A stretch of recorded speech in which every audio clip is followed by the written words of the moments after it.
കുട്ടികളുമായി പ്രത്യേകിച്ചും കൗമാരക്കാരുമായി നല്ല അടുപ്പമുള്ളവരുടെ ഗൈഡൻസ് മാത്രമേ അവർ സ്വീകരിക്കൂ.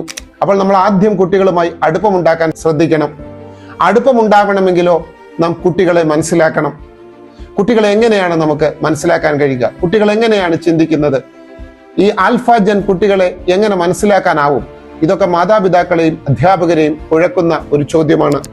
പ്രിയപ്പെട്ടവരെ, കഴിഞ്ഞ 25 വർഷക്കാലമായി കൗമാരക്കാരുടെ ഇടയിൽ പ്രവർത്തിച്ച അനുഭവത്തിന്റെ പശ്ചാത്തലത്തിൽ ഞങ്ങൾ തയ്യാറാക്കിയ ഒരു പുസ്തകം നിങ്ങളെ പരിചയപ്പെടുത്തട്ടെ. ഒപ്പം മാതാപിതാക്കൾക്കും അധ്യാപകർക്കും കുട്ടികളെ മനസ്സിലാക്കേണ്ടത് എങ്ങനെയാണ്, അവരെങ്ങനെയാണ് ചിന്തിക്കുന്നത് നിങ്ങളെ അറിയാൻ സഹായിക്കുന്ന പുസ്തകമാണിത്. ഈ പുസ്തകം വായിക്കുമ്പോൾ നിങ്ങൾക്ക് കുട്ടികളെ മനസ്സിലാക്കും. ആ മനസ്സിലാക്കലിലൂടെ നിങ്ങളുടെ പ്രവൃത്തികൾ വരുന്ന മാറ്റം കുട്ടികളുമായി അടുപ്പമുണ്ടാക്കും. ആ അടുപ്പമുണ്ടായതിനു ശേഷം നിങ്ങൾ ഗൈഡൻസ് നൽകിയാൽ തീർച്ചയായിട്ടും നിങ്ങളുടെ കുട്ടികൾ നേർവഴിക്ക് തന്നെ നടത്തും. ഈ പുസ്തകത്തെക്കുറിച്ച് കൂടുതൽ വിവരങ്ങൾ അറിയാൻ നിങ്ങൾക്ക് താല്പര്യമുണ്ടെങ്കിൽ ഈ വീഡിയോയിൽ കാണുന്ന നമ്പറിൽ ബന്ധപ്പെടാവുന്നതാണ്.